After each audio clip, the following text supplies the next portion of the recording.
Hello അസ്സലാമു അലൈക്കും. എന്തൊക്കെയുണ്ട്? എല്ലാവരും സുഖമായിരിക്കുന്നല്ലോ അല്ലേ? വീഡിയോയിലേക്ക് പോകുന്നതിൻ്റെ മുമ്പ് നിങ്ങൾ വീഡിയോസൊക്കെ കണ്ടിട്ട് ട്രൈ ചെയ്തുള്ള പിക്ചേഴ്സൊക്കെ അയച്ചേണ്ടത് ഇൻസ്റ്റാഗ്രാമിലേക്കാണ്. ഇൻസ്റ്റാഗ്രാമിൽ നിങ്ങൾ പാം ക്രാഫ്റ്റ് എന്ന് സെർച്ച് ചെയ്യുമ്പോൾ കിട്ടുന്ന ഒരു പേജാണിത്. അപ്പോൾ ഇതിലേക്കാണ് നിങ്ങൾ പിക്കൊക്കെ അയക്കേണ്ടത്. അപ്പോൾ അതിൻ്റെ ഒരു സ്ക്രീൻഷോട്ടാണ് ഇവിടെ തന്നിരിക്കുന്നത്. അപ്പോൾ പിക്കൊക്കെ അയക്കാൻ വരുന്ന സമയത്ത് ഒന്ന് ഫോളോ ചെയ്യാൻ മറക്കരുതേ. അപ്പോൾ ഇൻസ്റ്റാഗ്രാം പേജ് ഇല്ലാത്തവർക്ക് ഇതാ ഫേസ്ബുക്ക് പേജിൽ നിങ്ങൾക്ക് പിക്കൊക്കെ അയക്കാം. അതും പാം ക്രാഫ്റ്റ് തന്നെയാണ്. അപ്പോൾ ഇൻസ്റ്റാഗ്രാമും ഫേസ്ബുക്കൊക്കെ ഒന്ന് എല്ലാവരും ഒന്ന് ഫോളോ ചെയ്യണേ. ഒരുപാട് പേര് പിക്കൊക്കെ അയച്ചു തന്നിട്ടുണ്ട്. ഞാൻ കുറേശ്ശായിട്ട് ഓരോ വീഡിയോയിലൊക്കെ ആഡ് ചെയ്യാം. ഇന്ന് ഞാൻ കുറച്ച് ടെസ്റ്റിമോണിയൽസൊക്കെ ഒന്ന് ആഡ് ചെയ്യുന്നുണ്ട്. അപ്പോൾ വീഡിയോ അവസാനം വരെ സ്കിപ്പ് ചെയ്യാതെ കാണണേ. സബ്സ്ക്രൈബ് ചെയ്യാത്ത ഒരുപാട് പേര് വീഡിയോസ് കാണുന്നുണ്ട്. ഒന്ന് സബ്സ്ക്രൈബ് ചെയ്തിട്ട് മാക്സിമം ഒന്ന് സപ്പോർട്ട് ചെയ്യണേ. ഇന്ന് നമ്മളൊരു ബോട്ടിൽ ആർട്ട് തന്നെയാണ് ചെയ്യാൻ പോകുന്നത്. അപ്പം ഞാനതിന് യൂസ് ചെയ്യുന്നത് ചീരയുടെ ഒരു ലീഫും ഫ്ലവേഴ്സും ഒക്കെയാണ്. ചീര എന്ന് പറഞ്ഞാൽ എല്ലാവർക്കും അറിയാമല്ലോ അല്ലേ, ഒരു വെജിറ്റബിൾ ആണ്. നമ്മൾ തോരൻ വെക്കാനൊക്കെ ഉപയോഗിക്കുന്നതാണ്. അപ്പോൾ അതിൻ്റെ ആ ഒരു ഫ്ലവർ നല്ല ഭംഗിയാണ് കാണാൻ. ഒരു വെൽവെറ്റ് പോലെ ഇരിക്കും. അതുപോലെ നല്ല ക്യൂട്ടുമാണ്. ഒരുപാട് ഇങ്ങനെ കുഞ്ഞു കുഞ്ഞു സീഡ്സ് ഒക്കെ ആയിട്ട് നല്ല രസമുള്ളൊരു ഫ്ലവറാണ്. അപ്പോൾ അത് പൊതുവേ ഇങ്ങനെ കുറച്ച് സമയം കഴിയുമ്പോൾ അത് ഡ്രൈ ആയി കഴിഞ്ഞാൽ പിന്നെ അതങ്ങ് കൊഴിഞ്ഞു പോവുക ചെയ്യാം. എന്നിട്ട് നമ്മളതിൻ്റെ കുറച്ച് ലീവ്സും കുറച്ച് ഫ്ലവേഴ്സൊക്കെ ഒന്നിങ്ങനെ കട്ട് ചെയ്ത് മാറ്റുകയാണ്. അപ്പോൾ ഒരു ചെറിയൊരു ടൈപ്പ് ലീവ്സാണ് ഞാൻ എടുക്കുന്നത്. ബോട്ടിലൊക്കെ ഒട്ടിക്കുമ്പോൾ നല്ലൊരു ഭംഗി ചെറിയൊരു ലീവ്സ് ആണല്ലോ എന്ന് വിചാരിച്ചിട്ട്. അതുപോലെ അതിൻ്റെ ആ ഒരു ഫ്ലവേഴ്സും നമ്മളിങ്ങനെ കുറച്ചൊരു താഴോട്ട് ആ ഒരു സ്റ്റെം അടക്കം ഒന്നിങ്ങനെ കട്ട് ചെയ്യാം. അപ്പം ഞാൻ കുറച്ച് ഫ്ലവേഴ്സൊക്കെ ഇവിടെ കട്ട് ചെയ്തെടുത്തിട്ടുണ്ട്. നല്ല ഭംഗിയുണ്ട് കാണാൻ. അതിൻ്റെ ഒരു ടിപ്പിലേക്ക് നല്ലൊരു പിങ്ക് കളറൊക്കെ ആയിട്ട്. അപ്പോൾ അതിങ്ങനെ ഉണങ്ങി കഴിയുന്ന സമയത്ത് അതങ്ങ് ഫുള്ള് വൈറ്റ് കളർ പോലെയാവും. ഇതിപ്പോൾ നന്നായിട്ടൊന്ന് ഉണങ്ങിയിട്ടുള്ള കുറച്ച് ഫ്ലവേഴ്സ് ഞാൻ കട്ട് ചെയ്തെടുത്തിട്ടുള്ളതാണ്. ഇനി നമുക്കിതൊന്ന് പെയിൻ്റ് അടിച്ചു കൊടുക്കണം. അപ്പോൾ പെയിൻ്റ് അടിക്കുന്നതിന് മുമ്പ് ഞാൻ ഈ ഉണങ്ങിയിട്ടുള്ള അതിൽ നിറയെ സീഡ്സ് ഉണ്ടാവും. അപ്പോൾ അതിങ്ങനെ ജസ്റ്റ് നമ്മൾ തൊടുന്ന സമയത്ത് തന്നെ ആ ഒരു സീഡ്സ് ഇങ്ങനെ കിട്ടും. നമ്മൾ ജസ്റ്റ് ഒന്ന് ഇങ്ങനെ ആക്കി കൊടുത്താൽ മതി. അപ്പോൾ അധികം ശക്തിയിൽ ഇങ്ങനെ നമ്മൾ റബ്ബ് ചെയ്ത് കഴിഞ്ഞാൽ അതിൻ്റെ ഒരു കുഞ്ഞു ഫ്ലവേഴ്സൊക്കെ ഇങ്ങനെ ഇളക്കിപ്പോവും. അപ്പോൾ അതിൻ്റെ സീഡ്സൊക്കെ ഞാൻ മാറ്റിയെടുത്തിട്ടൊന്ന് പെയിൻ്റ് അടിച്ചു കൊടുക്കുകയാണ്. അപ്പോൾ ഞാൻ റെഡ് ആക്ലി കളർ പെയിൻ്റാണ് യൂസ് ചെയ്യുന്നത്. അപ്പോൾ ഒരു സോഫ്റ്റ് ബ്രഷ് യൂസ് ചെയ്തിട്ട്, ഒരു സോഫ്റ്റ് ബ്രഷ് തന്നെ യൂസ് ചെയ്യാൻ നോക്കുക കേട്ടോ. അപ്പോൾ അല്ലെന്നുണ്ടെങ്കിൽ നമ്മൾ കുറച്ച് ഹാർഡായിട്ടുള്ള ബ്രഷ് ആണെന്നുണ്ടെങ്കിൽ അതിൻ്റെ ഒരു ഫ്ലവേഴ്സൊക്കെ ഇങ്ങനെ ഇളകി പോകാൻ ചാൻസ് ഉണ്ട്. എന്താണെന്ന് വെച്ചാൽ അത്രയും സോഫ്റ്റ് ആയിട്ടുള്ള ഫ്ലവേഴ്സാണ്. ഇങ്ങനെ ഒരുപാട് കുഞ്ഞു കുഞ്ഞു ഫ്ലവേഴ്സ് ഇങ്ങനെ അറേഞ്ച് ചെയ്തിട്ടാണ് ആ ഒരു ട്യൂബ് പോലെ ഇങ്ങനെ ഉണ്ടാവുന്നത്. അപ്പോൾ നമ്മൾ എല്ലാം പെയിൻ്റ് അടിച്ച് കൊടുക്കുന്നുണ്ട്. അപ്പോൾ ഒരുപാട് ഇങ്ങനെ ഡീപ്പായിട്ടൊന്നും പെയിൻ്റ് അടിക്കണമെന്നില്ല. അതിൻ്റെ ആ ഒരു മേലെ തന്നെ അടിച്ചു കൊടുത്താൽ മതി. അപ്പോൾ നിങ്ങൾക്ക് വേണമെന്നുണ്ടെങ്കിൽ സ്പ്രേ പെയിൻ്റൊക്കെ അടിച്ചു കൊടുക്കാം. ഞാനിവിടെ ഒരൊറ്റൊരു കളറാണ് കൊടുക്കുന്നത്. അപ്പോൾ നിങ്ങൾക്ക് വേണമെന്നുണ്ടെങ്കിൽ ഡബിൾ ഷെയ്ഡായിട്ട് ആ ടിപ്പിലെത്തുന്നതോറും കുറച്ചൊരു ഡാർക്കായിട്ടുള്ള കളർ അങ്ങനെ വേണമെങ്കിൽ കൊടുക്കാം. അപ്പോൾ ഞാൻ എല്ലാ ഫ്ലവേഴ്സും പെയിൻ്റ് അടിച്ച് റെഡിയാക്കി എടുത്തിട്ടുണ്ട്. പിന്നെ നമ്മളിവിടെ ബോർഡിൽ ഓൾറെഡി ഞാൻ പെയിൻ്റ് അടിച്ച് വെച്ചിട്ടുണ്ട്. ഒരു ഇനാമൽ പെയിൻ്റാണ് അടിച്ചിട്ടുള്ളത്. നമ്മൾ ഈ ജനലിൻ്റെ കമ്പിക്കൊക്കെ അടിക്കുന്ന ആ ഒരു പെയിൻറ്റില്ലേ, ആ ഒരു ടൈപ്പ് പെയിൻ്റാണ് അടിച്ചിട്ടുള്ളത്. ഇനാമൽ പെയിൻ്റ് ആകുമ്പോൾ നമുക്ക് ഒരു കോട്ട് അടിക്കുമ്പോൾ തന്നെ നല്ലൊരു ഫിനിഷിങ്ങും അതുപോലെ നല്ലൊരു ഗ്ലൈസിങ്ങും ഒക്കെ കിട്ടും. നിങ്ങളെ കയ്യിൽ ആക്ലി പെയിൻ്റ് ആണെങ്കിൽ അത് യൂസ് ചെയ്തിട്ട് ഒരു 2 കോട്ട് അടിച്ചിട്ട് ബോട്ടിൽ റെഡിയാക്കി എടുക്കുക. എന്നിട്ട് നമ്മൾ ഈ ഫ്ലവേഴ്സൊക്കെ ഒന്ന് ഇങ്ങനെ സ്റ്റിക്ക് ചെയ്ത് കൊടുക്കാൻ പോവാണ്. അപ്പോൾ ഞാൻ ഈ ഫെവി ബോണ്ട് യൂസ് ചെയ്തിട്ടാണ് ഇത് സ്റ്റിക്ക് ചെയ്ത് കൊടുക്കുന്നത്. അപ്പോൾ നിങ്ങൾക്ക് വേണമെങ്കിൽ ഫെവിക്കോൾ യൂസ് ചെയ്യാം. അത് സ്റ്റിക്കായിട്ട് കിട്ടുമെന്ന് എനിക്ക് അറിയില്ല. അതൊന്ന് ട്രൈ ചെയ്ത് നോക്കിയിട്ട് പറ്റുന്നില്ല എന്നുണ്ടെങ്കിൽ മാത്രം ഗ്ലൂ ഗണ്ണോ അല്ലെങ്കിൽ ഫെവി ബോണ്ടോ യൂസ് ചെയ്യാം. അപ്പോൾ നമ്മളുടെ ഒരു ഐഡിയക്ക് അനുസരിച്ച് ആ കുറച്ച് വലിയൊരു ഫ്ലവേഴ്സൊക്കെ ഒന്ന് ആദ്യം ഇങ്ങനെ ഒട്ടിച്ച്, അപ്പോൾ അതിൻ്റെ താഴെ തൊട്ടേ ഒട്ടിക്കുന്നുണ്ട് കേട്ടോ. ആ ഒരു ബോട്ടിലിൻ്റെ താഴെ തൊട്ടേ ആ ഒരു സ്റ്റെമ്മ് വെച്ചിട്ട് ഇങ്ങനെ ഒട്ടിച്ച് മേലോട്ടാക്കി ഇങ്ങനെ ഒട്ടിക്കുന്നുണ്ട്. അപ്പോൾ നമ്മൾ കുഞ്ഞു ബോട്ടിലാണെന്നുണ്ടെങ്കിൽ കുറച്ച് ആ ഒരു സ്റ്റെമ്മ് കട്ട് ചെയ്തിട്ട് നമ്മൾ ആ ഫ്ലവേഴ്സൊക്കെ ഒന്ന് ഒട്ടിക്കാം. അപ്പം നമ്മൾ വലിയ ഫ്ലവേഴ്സൊക്കെ അവിടെ ഒട്ടിച്ച് കഴിഞ്ഞിട്ടുണ്ട്. ഇനി നമുക്ക് ആ ഒരു കുഞ്ഞു ഫ്ലവേഴ്സ് ഒട്ടിക്കുന്നതിന് മുമ്പ് ഞാൻ കുറച്ച് ലീവ്സ് ഒന്നിങ്ങനെ സ്റ്റിക്ക് ചെയ്തെടുക്കാമെന്ന് വിചാരിച്ചു. ഇത് നമ്മൾ ആ ചീരയുടെ തന്നെ ഇലയാണ്. അപ്പോൾ അതൊന്ന് ഞാനിങ്ങനെ ഡ്രൈ ആക്കി എടുത്തായിരുന്നു. അപ്പോൾ അതിങ്ങനെ ഒന്ന് വെച്ച് നോക്കിയപ്പോൾ അത്ര ഒരു ഭംഗിയില്ലാത്ത പോലെ തോന്നാം. കാരണം അതിൻ്റെ ഒരു ഫ്ലവേഴ്സും പ്രത്യേകിച്ച് ഇങ്ങനെ ഒരു ബ്രാഞ്ചസ് പോലൊന്നും ഇല്ലാതെ അങ്ങനെ നേരെ ഉള്ളതല്ലേ, ആ ഒരു നീളത്തിലുള്ളതല്ലേ. അപ്പോൾ അതിന് ആ ഒരു ലീവ്സും കൂടെ വെച്ചപ്പോൾ ഒരു ഭംഗിയില്ലാത്ത പോലെ തോന്നാം. അപ്പോൾ പിന്നെ ഞാൻ അതൊന്ന് എടുത്ത് മാറ്റിയിട്ടുണ്ട്.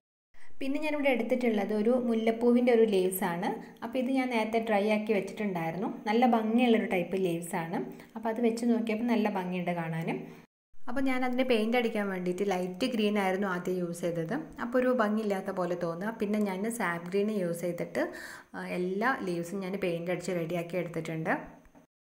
ഇനി അപ്പോൾ നമുക്ക് ഈ ലീവ്സൊക്കെ ഒന്ന് നമ്മൾ സ്റ്റിക്ക് ചെയ്ത് വെച്ചിട്ടുള്ള ഒരു വലിയ ഫ്ലവേഴ്സിൻ്റെ ഇങ്ങനെ ഇടയ്ക്ക് ഇങ്ങനെ ഒന്ന് സ്റ്റിക്ക് ചെയ്ത് കൊടുക്കുക. അപ്പോഴായിരിക്കും കുറച്ചൊരു ഭംഗി ഉണ്ടാവുക. അല്ലാതെ നമ്മൾ സാധാരണ ചെയ്യുന്ന പോലെ ഇങ്ങനെ സൈഡിൽ ഇങ്ങനെ മാത്രം ഒട്ടിക്കുമ്പോൾ ഒരു രസം ഉണ്ടാവില്ല. ഞാൻ അങ്ങനെ വെച്ച് നോക്കിയിട്ടുണ്ടായിരുന്നു. അപ്പോൾ ഇങ്ങനെ ഈ ഒരു വലിയ ഫ്ലവേഴ്സിൻ്റെ ഒരു നടുക്ക് കൂടെ ഇങ്ങനെ ഒട്ടിക്കുമ്പോൾ ഒരു ബൊക്കയൊക്കെ ഇല്ലേ, അതുപോലെ ഇങ്ങനെ ഫീൽ ചെയ്യും. അപ്പോൾ നമ്മൾ കുറച്ചൊക്കെ ഇങ്ങനെ താഴെ ഭാഗത്തുനിന്നും പിന്നെ ആ ഒരു ഫ്ലവറിൻ്റെ മേലെയായിട്ടൊക്കെ ഇങ്ങനെ സ്റ്റിക്ക് ചെയ്ത് കൊടുക്കുന്നുണ്ട്. അപ്പോൾ അതൊക്കെ നമുക്കിങ്ങനെ വെച്ച് നോക്കുമ്പോൾ എങ്ങനെയാണോ ഒരു ഭംഗി ആ രീതിയിലൊക്കെ ഒന്ന് ഇങ്ങനെ ചെയ്ത് കൊടുത്താൽ മതി. അപ്പോൾ എന്നിട്ട് പിന്നെ അതിൻ്റെ ആ ഒരു മേലായിട്ട് നമ്മൾ ആ ഒരു കുഞ്ഞ് ഫ്ലവേഴ്സ് ഇല്ലേ, അപ്പോൾ ആ ഫ്ലവേഴ്സ് എല്ലാം ഒന്നിങ്ങനെ ഒട്ടിച്ചു കൊടുക്കുകയാണ്. അപ്പോൾ നല്ലൊരു ബഞ്ചസ് പോലെ ഇരിക്കുന്നുണ്ട്. നമ്മളിങ്ങനെ പൂക്കളൊക്കെ ഇങ്ങനെ ഒരു കൂട്ടായിരിക്കുന്ന പോലെയുണ്ട്. എന്നിട്ട് നമ്മൾ താഴെ ആ ഒരു അധികമുള്ള ആ ഒരു സ്റ്റെമ്മൊക്കെ ഇങ്ങനെ കട്ട് ചെയ്യുക. എന്നാലും അതിൻ്റെ ആ ഒരു ബോട്ടിലിൻ്റെ ഒരു താഴെ ഭാഗം ഇങ്ങനെ കുറച്ച് പ്ലെയിൻ ആയിട്ടിരിക്കുന്ന പോലെ തോന്നും. അപ്പോൾ ഞാൻ ഗ്രീൻ കളർ പെയിൻറ്റ് ജസ്റ്റ് ഒന്നിങ്ങനെ ബ്രഷ് കൊണ്ട് ഒന്നിങ്ങനെ ഒരുപാട് കട്ടിയിലല്ല, ജസ്റ്റ് ഒന്നിങ്ങനെ ടച്ച് ചെയ്ത് കൊടുക്കുന്നുണ്ട്. പിന്നെ ഞാൻ ആ ഒരു ബോട്ടിലിനാണെങ്കിലും ഫുൾ പ്ലെയിൻ ആയിട്ട് കിടക്കുകയാണല്ലോ, അപ്പോൾ ഞാൻ ജസ്റ്റ് ഒരു സ്പോഞ്ച് ഉപയോഗിച്ചിട്ട് ആ ഒരു റെഡ് പെയിൻറ്റിൻ്റെ ആ ഒരു ക്യാപ്പിൽ മാത്രം ജസ്റ്റ് ഒന്ന് ടച്ച് ചെയ്യുന്നേ ഉള്ളൂ. എന്നിട്ട് ജസ്റ്റ് ഒന്നിങ്ങനെ ആക്കി കൊടുത്തിട്ടുണ്ട്. പിന്നെ ഞാൻ ആ നെക്കിൻ്റെ ആ ഒരു സൈഡിൽ ഒരു സാക്കിൻ്റെ ഒരു ത്രെഡ് ഇങ്ങനെ ചുറ്റുന്നുണ്ട്, റോൾ ചെയ്യുന്നുണ്ട്. അപ്പം നമ്മൾ കടയിൽ നിന്നൊക്കെ സാധനം വാങ്ങിക്കുമ്പോൾ കിട്ടുന്ന ആ ഒരു കയറാണ് യൂസ് ചെയ്തിട്ടുള്ളത്. അപ്പോൾ അത് ഉപയോഗിച്ചിട്ട് ആ ഒരു നെക്കിൻ്റെ സൈഡിലൂടെ ചെയ്തപ്പോൾ നല്ലൊരു ഭംഗിയായിട്ടുണ്ട്. നമ്മൾ ബോട്ടിലിൻ്റെ ആ ഒരു താഴെ ഭാഗം ഗ്രീൻ ഇങ്ങനെ ചെയ്തിട്ടില്ലെങ്കിൽ എനിക്ക് തോന്നുന്നു അവിടെ അത്ര ഒരു ഭംഗി ഉണ്ടാവില്ല. അപ്പോൾ അത് എനിക്ക് നല്ല ഇഷ്ടപ്പെട്ടിട്ടുണ്ട്. പക്ഷേ നമ്മൾ ആ ഒരു പിങ്ക് കളർ ഇങ്ങനെ ഡാപ്പ് ചെയ്തത് വേണ്ടായിരുന്നോ എന്ന് തോന്നുക. ചില സ്ഥലത്തൊക്കെ കുറച്ചൊരു അധികമായി പോയിട്ടുണ്ടായിരുന്നു.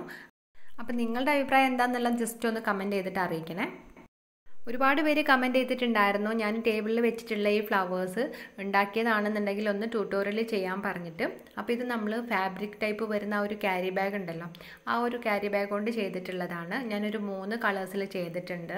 ലൈറ്റ് പിങ്ക്, അതുപോലെ റെഡ്, വൈറ്റ്, അങ്ങനെ ആ ഒരു 3 കളേഴ്സിൽ ഞാൻ കുഞ്ഞു കുഞ്ഞു ഫ്ലവേഴ്സ് ഇങ്ങനെ ചെയ്തെടുത്തിട്ടുള്ളതാണ്.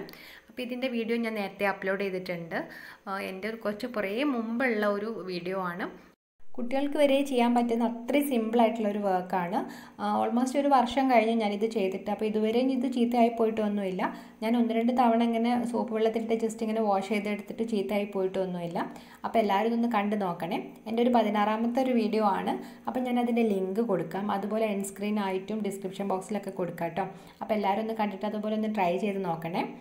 അപ്പോൾ ഈ ഒരു ബോട്ടിൽ എനിക്ക് തോന്നുന്നു നല്ലൊരു മാച്ചിങ് ആയിട്ട് കിട്ടുന്നുണ്ട്. കാരണം ആ ഒരു സെയിം കളേഴ്സ് തന്നെയാണ് നമ്മൾ ആ ഒരു ബോട്ടിൽ വന്നിട്ടുള്ളത്, റെഡ്, ഗ്രീന്, പിങ്ക്, വൈറ്റ് ഒക്കെ ആയിട്ടും.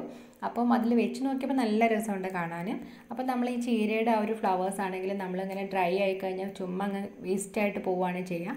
അപ്പോൾ ഇത് പെയിൻ്റ് അടിച്ചപ്പോൾ നല്ലൊരു റെഡ് കളറൊക്കെ വന്നിട്ട് നല്ല ഭംഗിയുണ്ട് കാണാനും. അപ്പോൾ എല്ലാവർക്കും ഈ ഫ്ലവേഴ്സ് കിട്ടുകയാണെന്നുണ്ടെങ്കിൽ എല്ലാവരും ഒന്ന് ട്രൈ ചെയ്ത് നോക്കണേ. എന്നോട് കുറച്ച് പേര് ഹായ് പറയാൻ ഏൽപ്പിച്ചിട്ടുണ്ട്. റൂത്ത്, അനശ്വര, ഹാരിസ്, റിഫ, ഫാത്തിമ സഹ്ല, റിയ മെഹറിൻ, മുഫ്ലിഹ, റിദ മറിയം, ദേവിക NR, ദേവനന്ദ, ഷാന, ആമി, ജോൽഷ, സ്നേഹ മറിയം, ഫസ്ബിയ, വൈഷ്ണവി, അൽഫിയ, റംസീന, റിയ, അനുഷ്ക, അൽക്ക, റീഹ, നാഫിയ, ഇർജ്, ശ്രുതി, തീർത്ത, നന്ദിത, ആമിന, ദിയ, ജാസ്മിൻ, എല്ലാവർക്കും ഞാൻ ഹായ് പറഞ്ഞിട്ടുണ്ട്. ഇനി ടെസ്റ്റിമോണിയൽസ് ആണ്. ആദ്യത്തെ പിക്ക് അയച്ചെന്നത് മെഹബീൻ ഫാത്തിമ, മിൻഹ ഫാത്തിമ. നമ്മൾ പിസ്തയുടെ ഷെല്ല് ഉപയോഗിച്ചിട്ടൊരു സർക്കുലൻ പ്ലാന്റ് ചെയ്തിട്ടുണ്ടായിരുന്നു, അത് ട്രൈ ചെയ്ത് അയച്ചു തന്നിട്ടുണ്ട്. അതുപോലെ നമ്മൾ പിസ്തയുടെ ഷെല്ല് കൊണ്ട് ഒരു സ്ട്രോബെറിയുടെ ബോട്ടിൽ ഇട്ടിട്ടുണ്ടായിരുന്നു, അതും ട്രൈ ചെയ്ത് അയച്ചു തന്നിട്ടുണ്ട്. രണ്ടും നല്ല ഭംഗിയായിട്ട് തന്നെ ചെയ്തിട്ടുണ്ട്. അടുത്തതായി ഫാത്തിമ സഹല അയച്ചു തന്നത് നമ്മൾ പംകിൻ്റെ സീഡ് ഉപയോഗിച്ചിട്ട് ചെയ്തിട്ടുള്ള ഒരു ബോട്ടിൽ ആർട്ട് ഉണ്ട്. അതുപോലെ നമ്മൾ ഗ്രേപ്പ് വൈൻ്റെ ബോട്ടിൽ ചെയ്തിട്ടുണ്ടായിരുന്നു, ആ ഒരു ബോട്ടിലും ട്രൈ ചെയ്ത് അയച്ചു തന്നിട്ടുണ്ട്. രണ്ടും നല്ല ഭംഗിയായിട്ട് തന്നെ ചെയ്തിട്ടുണ്ട്. അടുത്തതായി 2nd സ്റ്റാൻഡേർഡ് പഠിക്കുന്ന സജ ഫാത്തിമ അയച്ചു തന്നത് ഐസ്ക്രീമിൻ്റെ സ്റ്റിക്ക് ഉപയോഗിച്ചിട്ടുള്ള ഒരു വാൾ ഹാങ്ങിങ് ആണ്. നല്ല രസമായിട്ട് തന്നെ ചെയ്തിട്ടുണ്ട്. സജ നേരത്തെയും ഒരുപാട് പിക്ക് അയച്ചു തന്നിട്ടുണ്ടായിരുന്നു. അടുത്തതായി രമ്യ രവീന്ദ്രൻ അയച്ചു തന്നത് നമ്മൾ പിസ്തയുടെ ഷെല്ല് ഉപയോഗിച്ചിട്ട് ചെയ്തിട്ടുള്ള ആ ഒരു സെക്കുലൻറ്റിൻ്റെ ആ ഒരു ബോട്ടിലാണ്. നല്ല ഭംഗിയായിട്ട് തന്നെ ചെയ്തിട്ടുണ്ട്. അടുത്തതായി ശ്രീജ അനിൽ അയച്ചു തന്നത് നമ്മൾ റെഡ് ആൻഡ് വൈറ്റ് കോമ്പിനേഷനിൽ ഒരു ഫിംഗർ പെയിൻറ്റിങ്ങിൻ്റെ ഒരു ബോട്ടിൽ ചെയ്തിട്ടുണ്ടായിരുന്നു, അതാണ് ട്രൈ ചെയ്ത് അയച്ചു തന്നത്. നല്ല രസമായിട്ട് തന്നെ ചെയ്തിട്ടുണ്ട്. അടുത്തതായി സുറുമി സലീം അയച്ചു തന്നത് നമ്മൾ റെഡ് ആൻഡ് വൈറ്റ് കോമ്പിനേഷനിൽ ആ ഒരു ഫിംഗർ പ്രിൻറ്റിങ് ചെയ്തിട്ടുള്ള ഒരു ബോട്ടിൽ ട്രൈ ചെയ്ത് അയച്ചു തന്നിട്ടുണ്ട്. അതുപോലെ നമ്മൾ ടൂത്ത് ബ്രഷ് ഉപയോഗിച്ചിട്ട് ബോട്ടിൽ ഒരു ഫെദേഴ്സ് ഡിസൈൻ ചെയ്യുന്നിട്ടിട്ടുണ്ടായിരുന്നു, അതും ട്രൈ ചെയ്ത് അയച്ചു തന്നിട്ടുണ്ട്. രണ്ടും നല്ല പെർഫെക്റ്റ് ആയിട്ട് തന്നെ ചെയ്തിട്ടുണ്ട്. അടുത്തതായി ജഹാന ഷെറിൻ അയച്ചു തന്നത് പിസ്തയുടെ ഷെല്ല് ഉപയോഗിച്ചിട്ടൊരു സ്ട്രോബെറിയുടെ ഒരു ബോട്ടിലാണ്. നല്ല ഭംഗിയായിട്ട് തന്നെ ചെയ്തിട്ടുണ്ട്. അപ്പോൾ ഇന്നത്തെ വീഡിയോ എല്ലാവർക്കും ഇഷ്ടപ്പെട്ടിട്ടുണ്ടാവുമെന്ന് വിചാരിക്കുന്നു. വീഡിയോ ഇഷ്ടമായിട്ടുണ്ടെങ്കിൽ എല്ലാവരും ഒന്ന് ട്രൈ ചെയ്ത് നോക്കാനും അതുപോലെ ക്രാഫ്റ്റിന് ഇൻട്രസ്റ്റിംഗ് ആയിട്ടുള്ള ഫ്രണ്ട്സിനൊക്കെ ഒന്ന് ഷെയർ ചെയ്ത് കൊടുക്കാനും മറക്കരുത്. സബ്സ്ക്രൈബ് ചെയ്യാത്ത കൂട്ടുകാരുണ്ടെങ്കിൽ പ്ലീസ് ഒന്ന് സബ്സ്ക്രൈബ് ചെയ്തിട്ട് സപ്പോർട്ട് ചെയ്യണേ.